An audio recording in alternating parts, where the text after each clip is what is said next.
BNP এমনি এমনিতে বলে না যে সরকার কিংস পার্টি বানাচ্ছে।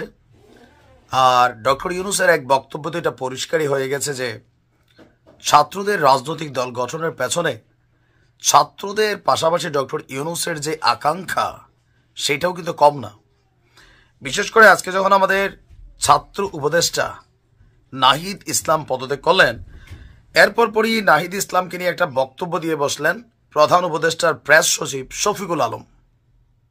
উনি কি আসলে এটা বুঝা দিলেন নাকি একটা ইশারা ইঙ্গিত দিলেন? এটা নিয়ে একটা তর্ক বিতর্ক কিন্তু ইতিমধ্যে মিডিয়া পাড়ায় তোলপাড় শুরু হয়ে গেছে। তবে শফিকুল ইসলামরা অবশ্যই চায় যে ছাত্রদের দলটাই আগামী দিনের জন্য রাজনৈতিক ক্ষমতায় আসে এবং তারাই যেন বাংলাদেশকে শাসন করে। ডক্টর ইউনূসের প্রেস সচিবের যে লিখিত বক্তব্যটা ফেসবুকে আপনারা যদি দেখেন, তিনি লিখছেন যে দেশের সাম্প্রতিক সময়ের অন্যতম তীক্ষ্ণ রাজনৈতিক ব্যক্তিত্ব নাহিদ ইসলাম।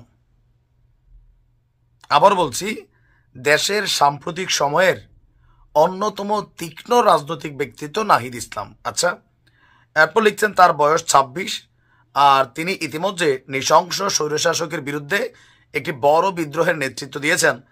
দেশের রাজনৈতিক অঙ্গনে আরও কয়েক দশক বড় বৈশিষ্ট্য হয়ে থাকবেন।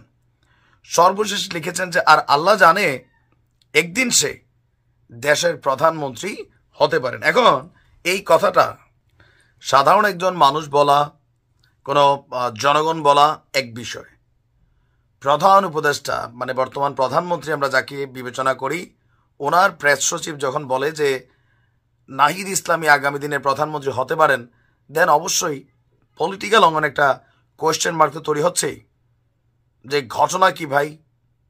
ইতিমধ্যে আপনারা দেখছেন যে ছাত্রদলের সেক্রেটারি, তারপর যারা সভাপতি আছেন, বিএনপির যারা বিভিন্ন নেতারা আছেন, তারা কিন্তু নাহিদের পর আসিফ এবং মাহফুজেরও পদত্যাগ চেয়েছেন। আবার বলছেন যে নাহিদ পদত্যাগ করে ফেলছে মানে এই না যে এই সরকার নিরপেক্ষ হয়ে গেছে। তো কেন এই কথাগুলো আসছে? মেইন কারণ হচ্ছে আমাদের এই সরকারের যারা প্রেস উপসচিব আছেন, সচিব আছেন, বিভিন্ন ব্যক্তিরা আছেন, তাদের বক্তব্যগুলো একটা স্পষ্ট লাইন আপ করে যে ছাত্রদের রাজনৈতিক দলটাকে গঠনের পেছনে ইভেন এই সরকারের অধীনে যদি একটা নির্বাচন হয়, সেই নির্বাচনে এই ছাত্ররা একটা বিশেষ সুবিধা পাবে। এটা আমাদের কথা না, মানে বিএনপির বক্তব্য আর কি।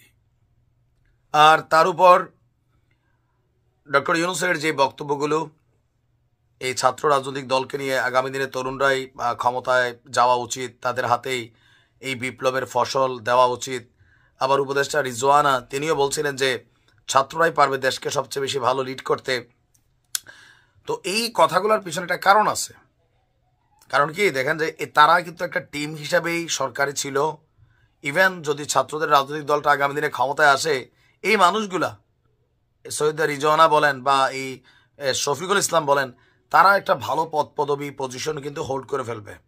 সো তারা সর্বোচ্চ চাইবে ছাত্রদের রাজনৈতিক দলটা ক্ষমতায় যাক। বাট সরকারের একটা দায়িত্বশীল জায়গা থেকে যখন এই ধরনের কথা বলা হয়, এটাও কিন্তু আসলে মানুষের মধ্যে সন্দেহ, উদ্বেগ, উৎকণ্ঠা তৈরি করে যায় যে সুষ্ঠু নির্বাচনের জন্য, অবাধ নিরপেক্ষ নির্বাচনের জন্য পুরা জাতীয় অপেক্ষা করছে।